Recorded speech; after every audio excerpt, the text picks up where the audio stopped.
कौन है था एस के कार्टून चैनल में आपका स्वागत है। Please subscribe the.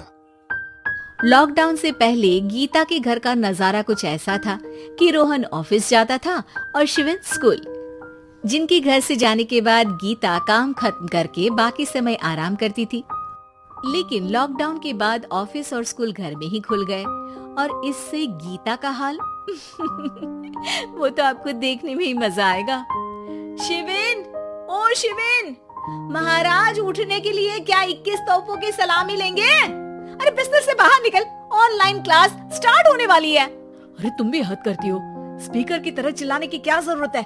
दिख नहीं रहा मेरी कॉन्फ्रेंस चल रही है। अब कैमरा और स्पीकर ऑन कर रहा हूँ, मुझे कोई शोर नहीं चाहिए।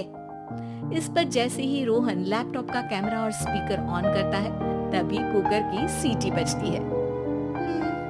करा लो अब इसे चुप। लॉकडाउन नहीं हुआ, मेरी मौत का फरमान जारी हो गया। दोनों बाप बेटे ने नाक में दम किया हुआ है। ऐसा बोलकर गीता वहाँ से शिविन के कमरे में पहुँच जाती है, जहाँ शिविन अभी भी सो रहा होता है। ओ आलसी, अब अगर 5 मिनट में नहीं उठाना तो आज तेरा गेम और यूट्यूब कैंसिल। माँ की बात सुनकर शिविन बिना 1 मिनट गंवाए उठ खड़ा होता है। उठ गया, अभी नागर भी आता हूँ। ये नाटक कहीं और, मुंह पर गीला कपड़ा मार और पढ़ने बैठ। शिविन की ऑनलाइन क्लास स्टार्ट हो जाती है, जिस पर गीता उसे वहां बिठाकर रसोई में चली जाती है। थोड़ी देर में उसे कमरे से कुछ आवाज सुनाई देती है, जिसे सुनकर वो कमरे में वापस आती है। हाय राम, तुझे क्लास अटेंड करने के लिए बोला था, कैमरा ऑफ करके बिस्तर पर नाचने के लिए नहीं बोला था। मम्मी मुझे कुछ समझ नहीं आ रहा, आप बाद में पढ़ा देना ना, वैसे भी अटेंडेंस तो लगी गई है। हाँ बेटा, जरूर बन जा। तू अभी से हम सबका बाप बन जा। अरे नहीं मतलब कहाँ से लाते हो इतना दिमाग, और पढ़ाई करते हुए ये चला कहाँ जाता है? नाइस क्वेश्चन, दिमाग से पूछकर बता दूंगा। शिविन की बातों से परेशान होकर गीता उसे मारने के लिए जैसे ही आगे बढ़ती है तभी वो कमरे से बाहर भाग जाता है। अब शिविन आगे और गीता हाथ में चप्पल पकड़े उसके पीछे पीछे पूरे घर में दोनों घूम रहे होते हैं। इसी बीच वो रोहन के पास पहुंच जाता है और शिविन को मारने वाली चप्पल रोहन के लैपटॉप पर जाकर गिरती है। ओए माँ! मम्मी, अब पापा को चप्पल मार रही हो? वो आज तक के रिपोर्टर, चुपचाप जाकर क्लास अटेंड कर ले, नहीं तो अगली तेरे पीछे लगेगी।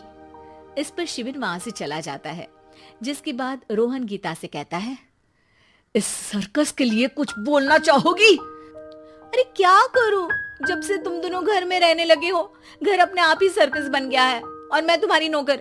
कभी बेटी को संभालो तो कभी बाप के नखरे उठाओ। इन्हीं सब उथल पुथल में दिन बीतते रहते हैं, जिसमें हर रोज घर के अंदर कुछ नया सियप्पा खड़ा मिलता है, जो ज्यादातर शिविन और रोहन के ऑनलाइन स्कूल और ऑफिस से रिलेटेड ही होता है। एक सुबह, शिविन चलो उठ, आज की क्लास जल्दी है। कैमरा ऑफ करके आप अटेंड कर लो। अरे ऐसे छित्तर पड़ेंगे, दादी नानी सब एक साथ याद आ जाएंगी। गीता की लाख मशक्कतों के बाद क्लास तो खत्म हो जाती है, लेकिन उसके बाद शिविन फोन इस्तेमाल करते हुए इंस्टाग्राम रील बनाने लगता है। रसोड़ी में कौन था? तुम थी, मैं थी, कौन था? हाँ, मैं गरीब हूँ। अरे ओ गरीब के बेटे, आजा, मैं बनाती हूँ तुझे गरीब। मैं बताती हूँ रसोड़ी में कौन था। पढ़ाई करने बोलो तो इनकी माँ मर जाती है, और ये पागलपंतियाँ जितनी मर्जी करा लो। गीता शिविन को डांट रही होती है, तभी रोहन बीच में बोल पड़ता है। अरे बच्चा ही तो है, इतना गुस्सा क्यों कर रही हो? बेटे का साथ देने की इसी एक कोशिश में अब शिविन के साथ साथ रोहन भी गीता के गुस्से की सूली पर चढ़ जाता है। अगर बेटे पर इतना ही प्यार आ रहा है तो इसे क्लास अटेंड क्यों नहीं कराते? इसका होमवर्क क्यों नहीं कराते? उस समय तो बहुत जल्दी मीटिंग आ जाती है, वो काम मैं करूं और यहाँ इस बेफिजूली की चीज में तरफदारी करके बन जाओ महान। हे भगवान, कोई तो इनके ऑफिस और स्कूल खुलवाओ, मैं इन्हें और घर में नहीं सह सकती। कुछ और मांग लेती, क्योंकि तुम्हारी ये विश इस साल तो पूरी होने से रही, कोरोना। हाय नास बेटे ने जिंदगी ही बर्बाद कर दी। खाए कोई पचाए कोई, कल मुझे चुन चुन कर सबको मेरी बद्दुआ लगेगी। उन्होंने दुनिया का और इन बाप बेटे दोनों ने मेरा जीना मुश्किल कर दिया।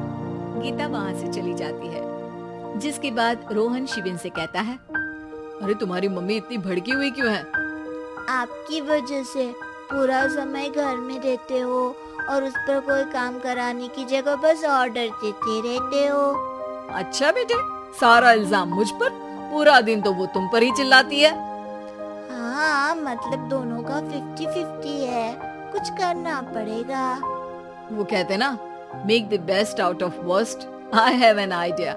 वैसे तुम्हारी माँ सही कहती है, बहुत जुबान चलाने लगे हो, कम बोला करो। अगली सुबह रोहन और शिविन अपनी गलती को सुधारने के लिए गीता के उठने से पहले घर का आधा काम खत्म कर देते हैं, जिसे देखकर गीता खुश हो जाती है और फिर बाकी बचा काम वो तीनों मिलकर पूरा कर लेते हैं।